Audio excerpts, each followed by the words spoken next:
올해 마지막 FOMC 회의가 끝났습니다. 최대 관심이 됐던 점도표, 내년 최고 금리를 4.6%로 대폭 내렸는데요. 다만 이번에도 FOMC 회의 결과 그리고 파월의 기자회견 간에 엇박자가 나서 시장에 혼선을 주고 있다는 평가들이 나오고 있습니다. 자, 국내에서는 대통령 공약이자 국정과제인 대주주 양도세 완화 문제를 두고 주무 책임자인 추경호 부총리가 검토를 한 적이 없다고 말해서 이 시장에 혼란을 초래하고 있는데요. 오늘은 이 문제를 급하게 알아보겠습니다. 도움 말씀에 한국경제신문의 한상춘 논설위원 나와 계십니다. 안녕하십니까? 네, 안녕하십니까? 자, 12월 FOMC 회의 드디어 끝이 났습니다. 우선 특이사항을 중심으로 한번 정리해 주시죠. 네, 오늘 김재인 PD가 주간에서 이렇게 준비했던 내용을 보면 우리 시청자분들은 굉장히 행복하실 것 같습니다. 저렇게까지 이렇게 준비를 하셔가지고 이렇게 보내드리는 내용에 대해서 저도 이 방송을 처음부터 이렇게 하고 있습니다는 굉장히 흐뭇했다 하는 걸 말씀드리겠습니다. 반면에 좀 아쉬운 대목이 있지 않느냐. 오늘 12월 FOMC대로 해서 시장이 저렇게 많이 움직이는데 어제 추 부총리가 시장에 찬물을 끼얹는 이렇게 말 한마디가 없었으면 우리 주식 투자가들이 얼마큼 행복했을까 하는 이런 쪽의 아쉬움도 있다 이렇게 보게 됐습니다. 일단은 가장 관심이 됐던 것이 최대 점도표였죠. 그렇죠. 근데 우리가 물가 지표를 볼 때에는 9월의 점도표에 비해서는 상당 부분 그 최고금리, 다른 사람은 중립금리라는 표현을 쓰고 있습니다는 최고 옵티멀 컨트롤에서 보면 최고금리가 좀 낮아지지 않겠느냐, 5% 밑으로 나가지지 않겠느냐 이렇게 봤습니다는 지금 김진 PD께서 이제는 이제 익숙했던 내용인 것 같아요. 점도표가 이렇게 보면 9월 점도표에서는 5.1% 최고금리에서 지금 4.6%로 낮았다 하는 것은 잘 아실 겁니다. 결과적으로면 사실 6월 달에 점도표 내용대로 복귀한 측면이 6월 점도표 4.6%였거든요. 그렇죠. 그러면 11월 달에 CPI가 3.1%죠. 근데 6월에 CPI가 3.0이죠. 그 수준을 복귀했다 이렇게 보게 됐습니다. 9월에 점도표에서 5.1%가 올라갔던 것은 인플레 재발 우려 때문에 그렇다 하는 것을 시청자 여러분 말씀드리고요. 그리고 주가가 인플레가 올라갔다가 내려갔다가 올라갔다가 떨어지는 이런 국면에서 이제 파월의 기자회견에서도 안정 국면에 들어갔다 하는 이 내용으로 평가가 되는 것이 아닌가 생각합니다. 자, 그러면 시청자 여러분 이렇게 금리 인하가 어떻게 될 것이냐 하는 측면에 좀 말씀드리면 9월 점도표대로 보면 다들 아시겠죠? 이젠 3개월이 지났으니까 6.1% 내년에 그 점도표가 5.1%, 이게 오타가 났네요. 5.1% 한다면 지금 기준금리의 상단이 5.5%니까 내년에 하반기에 두 차례 정도 예상됐다 하는 것은 잘 아실 겁니다. 이게 4.6% 떨어졌습니다. 그러다 보니까 내년에 2분기부터 사실 네 차례 정도가 가능하지 않겠느냐. 우리가 한꺼번에 지금 상태에서 인플레 부담이 있는 상태에서는 한꺼번에 푹 내릴 수는 없거든요. 그렇죠. 그러면 5.5에 지금 상단을 운영하거든요. 5.5에 4.6이니까 네 차례 정도 가능하지 않겠느냐. 그리고 고스타 원칙을 지킨다면 데이터 디펜스 고스타 원칙을 지킨다면 3월서부터는 한번 내리고 좀 스탑했다가 또 내리고 이런 식으로 해서 하면 시기적인 측면에서는 인하폭은 동일하게 한다 하더라도 3월에는 가능하지 않겠냐 이렇게 이제 보고 있습니다. 그러다 보니까 월가 입장에서는 대환영할 수밖에 없죠. 그렇죠. 오늘 주가가 사실 우리가 조심스럽게 11월에 제넷 앨런이 재정정책 사이드의 피벗 때문에 나스닥이 12% 올랐지 않습니까? 그럼 이번에 통화정책에서 피벗이 때문에 다시 한번 12월에 이게 주식에서 랠리가 이어지지 않겠느냐 하는 쪽에 얘기하고 있는데요. 오늘 월가에서 진짜 사실 추가적으로 기술지표상 올라가기가 상당히 어려운 시점에도 불구하고 주가가 많이 올랐다. 그래서 이달 들어서도 거의 다우존스 지수가 한 1000포인트 가까이 올라가는 것 같습니다. 그래서 크리스마스 레일이든가 내년 1월에 제너럴 이펙트에 관련된 이런 기대를 높이고 있다 이렇게 보게 됐습니다. 네, 맞습니다. 사실 성명문이 발표된 이후에 주식이 한 번 더 뛰었고요. 그다음에 기자회견이 이 소화되는 과정에서도 이렇게 다우는 사상 최고치를 경신하기도 했는데 맞물 랠리 가능성 저희가 한번 진단한 적도 있지 않았습니까? 네, 우리가 얼싱 랠리다. 그다음에 에리싱 랠리다 해서 지금 일반 포머족들도 금리 인하에 베팅하는 게 아니냐 하는 쪽을 시장 분위기를 전해드렸습니다. 그래서 지금은 맞물 랠리라는 표현을 이렇게 하고 있는데요. 아까 홍역권 내용대로 본다면 주가 뛰었죠. 채권 금리가 10년물 금액 4.0을 일시적으로 깨졌다는 것은 채권 가격이 올라갔다는 얘기죠. 예. 그리고 비트코인 가격도 아마 우리 치부가 계속해서 전해주셨습니다. 다 올랐습니다. 그렇죠. 그래서 모든 가격이 올라가는 현상을 보통 에브리싱 랠리다 하는데요. 오늘만큼은 전부 에브리싱 랠리가 기록했습니다. 예. 다우존스 올라갔죠? 그래서 전부 이게 채권 금리 좀 보여주시기 바랍니다. 채권 금리 이렇게 보여주실지 보여주시겠죠? 국제금리 오늘 국제금리는 상당했죠. 상당했죠. 예. 집권율 이게 이제 10년물 금리가 4%에 하는데요. 그만큼 이렇게 떨어졌다는 것은 채권 가격이 그만큼 올라갔다 이렇게 됐습니다. 그리고 김천 PD께서 비트코인 가격도 한번 같이 보여드리겠습니다. 비트코인 가격도 이제 오늘 비트코인. 아마 42,000달러, 그렇죠. 42,000달러, 4만 달러 붕괴되다가 42,000달러까지 예. 올라가는 모습 이렇게 보면 모든 자산 가격이 오늘만큼은 올라가서 오늘의 그 FOMC 결과는 시장에 거의 모든 영향을 미쳤다 이렇게 보게 됐습니다. 예, 알겠습니다. 자, 그리고 FOMC에서 이번 경제 전망도 수정이 됐습니다. 경제적인 측면에서 봤을 때 내년 성장률 이 피벗을 추진할 수 있는 여건이 생기지 않았습니까? 네, 뒤늦게 이제 비트코인이 예. 가격이 이제 올라오고 있습니다는 4만 달러에서 4만 2천 달러까지 조금 방금 전에 그 보여줬습니다는 사실 경제적 측면에서 우리가 피벗 얘기한다면 예, 사실 그것을 얼마큼 받쳐주느냐가 이게 중요하거든요. 그렇죠. 그런 측면에서는 경제 전망의 내용도 다른 각도에서 한번 비춰드리겠습니다. 사실 그 내년도의 경제 성장률을 9월 전망에서는 1.5%로 봤죠. 예, 근데 이번에는 1.4% 정도 이렇게 보는 것은 시청자 여러분 아시겠습니다는 이게 펀더멘탈 장세, 유동성 장세가 또 하나의 펀더멘탈 장세에서 내년에 경기 침체가 되지 않느냐 하는 쪽에 얘기가 많았었죠. 특히 이달 들어서 좀 많이 됐던 것 같아요. 그렇죠. 그렇지만 지금 상태에서 주가가 오늘 FOMC 회의 결과 그리고 파월 의장의 얘기해서 1, 2단계로 올라갔던 것은 경제 전망 사이드에서 경기 침체 우려를 완화시키고 연착륙이 가능하다. 1.4% 내용은 올해 베이스 이펙트를 생각해 볼 때는 올해 성장률을 올리고 내년에 내렸다는 것은 베이스 이펙트라 볼 때는 올해에 비해서 성장률이 이렇게 둔화됐다 하더라도 절대 수준은 많이 올라갔다는 얘기거든요. 예. 그래서 연착륙이 가능하다. 그런 측면에서 펀더멘털이 경기 침체 우려가 이렇게 완화시키다 보니까 결과적으로 주가가 올라갔다 이렇게 됐습니다. 그러면 이제 경제 전망 쪽의 피벗을 한번 얘기해 보겠습니다. 예, 그러면 이제 내년도에 경제 성장 1.4%는 페드가 추정하는 잠재 성장 수치가 1.7%니까 오콘의 법칙상으로 보면 0.3%의 GDP 갭상의 디플레이션이 발생하다 보니까 결과적으로 어떠냐 하면 피벗이 지금이라도 실행될 수 있는 소지다.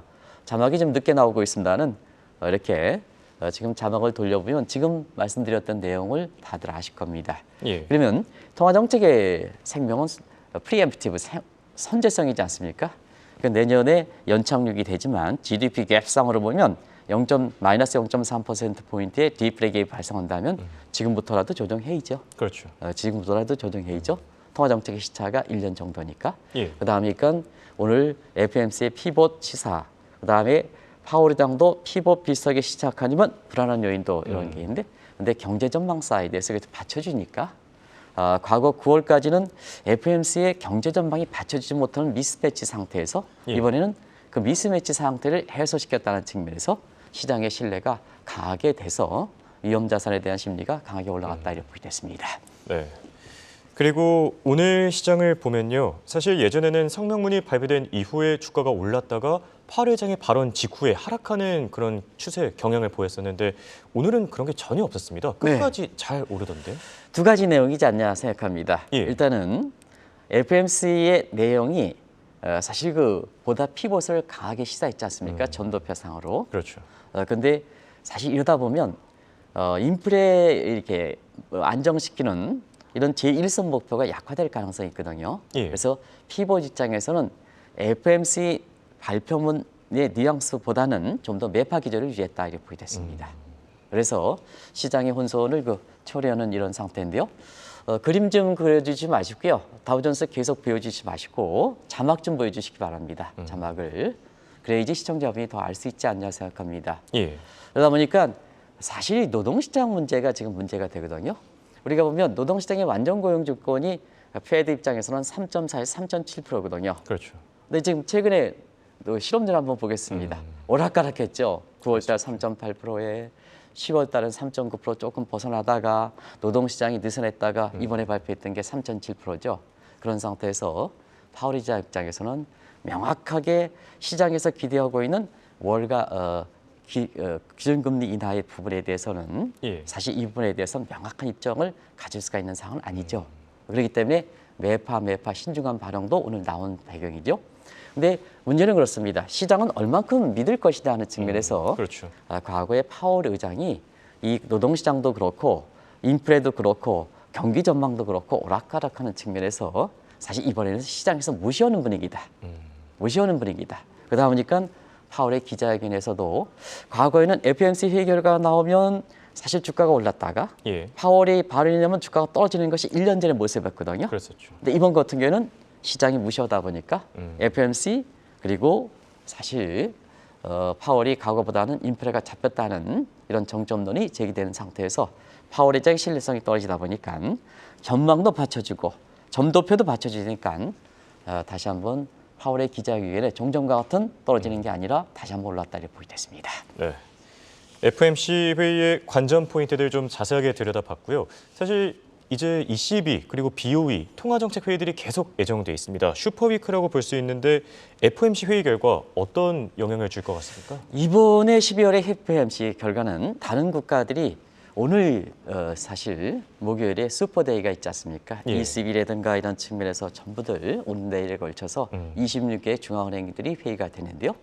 이번 회의 결과가 그만큼 주목있거든요. 그렇죠. 그런 측면에서는 사실 금리 완화 쪽에 전향적 입장이다 보니까 통화정책의 그 중점 순위가 이제 인플레 안정 쪽에서 경기 부양 쪽으로 가는 게 아닌가 이렇게 보고 있습니다. 예. 그런 각도에서 이번 회의 결과는 지금 그 회의 결과를 바라보는 다른 중앙은행 입장에 보다 금리 인하라든가 이런 이렇게 기대를 더 높이는 쪽으로 이렇게 회의에 영향을 미치지 않겠나 생각합니다.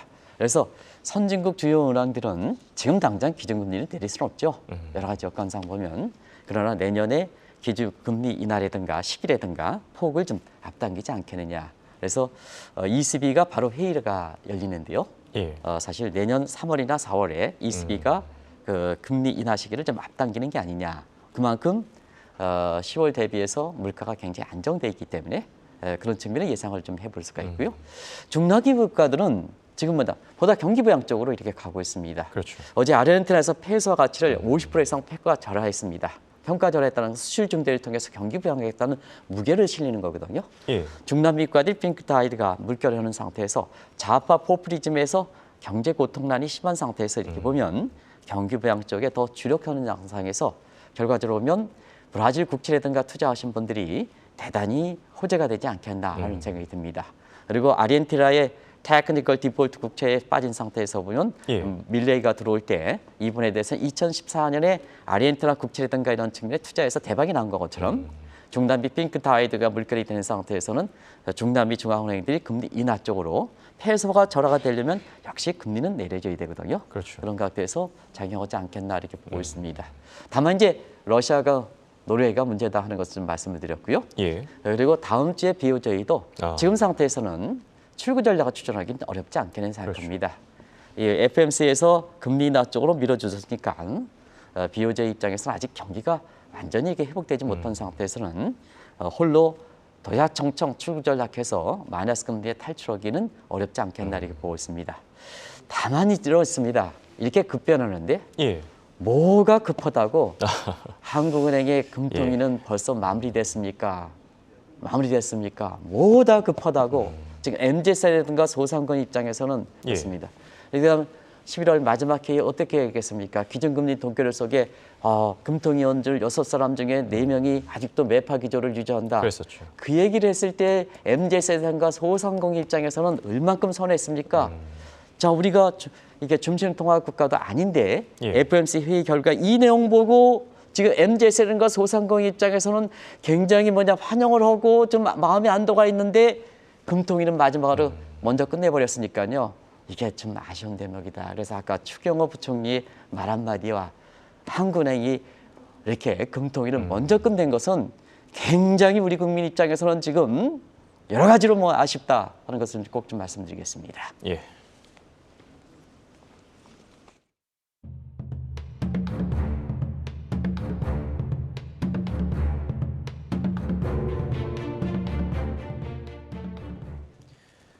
앞서 모두에서도 잠시 얘기했지만 엇박자가 난다. 참 아쉬운 대목이 아닌가 싶은데요.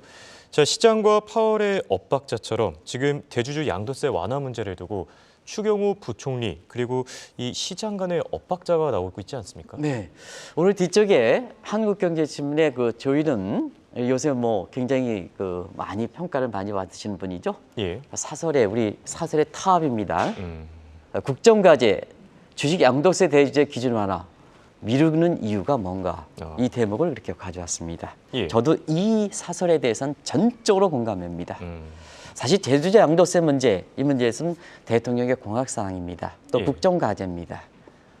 사실 그 100억서부터 출발했던 내용이 지금 대통령실의 검토가 이렇게 되는 상태에서 지금 30억으로 구체적으로 검토한다. 이런 건이 나왔습니다.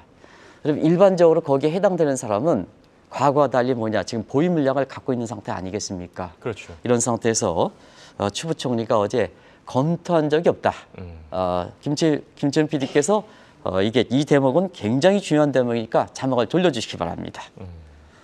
추 부총리가 이렇게 떠나가셔서 그런지 모르겠도 검토한 적이 없다 하는 말에 지금 시장에 대혼란을 겪고 있습니다. 연말 입장에서 보면 보유 물량을 갖고 있는 입장에서는 보면 대주주 연말 양도세 악몽이 재현되는 거죠. 그렇죠. 어제 미국의 시장이 올랐지 않습니까? 다른 국가의 증시는 다 올랐습니다. 근데 한국은 코스피가 24포인트 떨어졌습니다. 자, 폐장을 앞두고 있습니다. 예. 이 폐장을 앞두고 있는 시한이 없는 상태에서 부총리가 그렇게 얘기했습니다. 최대 2조 원 정도 매물이 쏟아나옵니다. 오늘 미국 증시가 올랐습니다. 더더욱 아쉽지 않습니까? 그렇죠. 제가 말씀드리겠습니다. 국정과제입니다. 국정과제의 의미가 뭡니까? 국정과제의 의미가 뭡니까? 아무리 추경호 부총리라 해도 국정과제고 대통령 공약사인데 그 말 한마디에 바뀌겠습니까? 저는 사실은 추 부총리랑 개인적으로 이렇게 적었습니다. 이건 말이 안 된다고 생각합니다. 국정과제가 어떻게 바뀌게 됐습니까? 이게 다 이해가 되는 거 아니지 않습니까? 예. 그런 측면에서 오늘 미국의 주가가 올라간 상태에서는 더더욱 아쉽다. 우리 시청자분을 생각하면 더더욱 아쉽다는 것을 꼭 좀 말씀드리겠습니다. 네. 자, 그리고 명시적으로 언급하진 않았습니다만 이런 뉘앙스가 있었다. 부자 감세. 이 부분에 대해서는 어떻게 생각하십니까? 대주주 양도세가 부자 감세냐? 그러면 현 정부 입장에서는 지금 재산세라든가 종부세 완화하고 있습니다. 그러면 그러면 지금 주식에서 부동산에 갖고 있는 예. 어떤 계층적 문제라든가 주식이 갖고 있는 계층적 문제를 볼 때 종부세 완화하는 게 부자 감세냐, 대주주 양도세 완화 문제가 부자 감세냐. 현 정부는 다른 작품이라고 봅니다는 재산세라든가 종부세 완화하고 있는데 그거는 부자 감세가 아니냐. 오히려 그게 부자 감세지 않습니까? 그래서 저는 논리라고요. 그런 측면에서 시청자분이 이해하지 못하지 않느냐. 그래서 그런 결과도 이해하지도 못하다 보니까 오해가 생기는 겁니다. 예. 추 부총리께서 아무리 소신적으로 얘기를 하더라도 당신도 내년 4월에 표를 의식한 게 아니냐 하는 쪽에 얘기들이 나올 수밖에 없는 상태거든요. 또 한 가지는 추 부총리 입장에서는 예. 올해 성장률 1에서 2%다. 우리나라 경제학자들은 앞으로 장기간 1에서 2% 간다. 근데 당신은 올해 1에서 2% 저성장 국면에 상저 한 골을 얘기하고 있습니다. 상반기가 낮고 하반기 높다. 무슨 의미입니까? 경제 실질을 컨트롤 타워 입장에서는 뭐 하신 게 있습니까, 진짜 성장률 입장에 보면. 근데 지금 상태에서는 우리 입장에서 재정정책, 통화정책으로 경기를 부양시킬 수 있습니까? 증시를 활성화시켜야죠. 돈이 돌게끔 해야죠. 그렇죠. 그리고 국민들이 주식에서 돈 벌어가지고 쓰게끔 해야죠. 지금 상태에서 제3의 대안이 나와야 되지 않습니까? 예. 근데 여기에 찬물을 끼얹으면 뭐 가지고 경제 성장을 하게 됐습니까? 1에서 2%. 한국은행은 매파 때문에 지금 통화정책을 좀 이렇게 완화시키지는 못하는 상태고, 예. 그다음에 재정정책 사이드에서는 거대 야당이 있고, 그다음에 국가채 문제 때문에 쉽지 못하지 않느냐. 그럼 뭐 가지고 있느냐? 제3의 다이아레로 나와야 되지 않느냐. 그런 측면에서는 지금의 현존 정치 입장에서는 대통령 시행에 근거해서 충분히 경기를 회복시키는 방안이 있거든요. 돈은 돌겠거였지 않습니까? 그렇죠. 그런 측면에서는 더더욱 아쉬운 대목이다 하는 걸 말씀드리겠습니다. 네. 그리고 이 부자 감세라는 표현이 좀 아쉬운 점이 하나 더 있습니다. 사실 지금 전 세계적으로 감세는 하나의 트렌드, 뭐 추세 아닙니까? 네, 사실 다른 국가도 마찬가지요. 통화정책에서는 매파, 재정정책에서는 코로나 때문에 많이 쓰니까 예. 통화정책과 재정적 경기부양수단이 없지 않습니까? 그러다 보니까 다른 국가들 전부 감세를 추진하죠. 이건 뭐 다 시청 전에 말씀드렸습니다. 예. 대주주 양도세 완화니까 민감해? 근데 다른 국가들은 그 민감한 사항까지 이렇게 그렇죠. 완화하고 있지 않습니까? 대표적으로 영국의 상속세 폐지 문제, 그다음에 일본에서 도저히 이게 허용할 수 없는 아베 신조가 했던 소비세 인상 부분을 완화시키겠다. 예. 그리고 미국도 법인세를 15% 내쳐서 이렇게 하는 겁니다.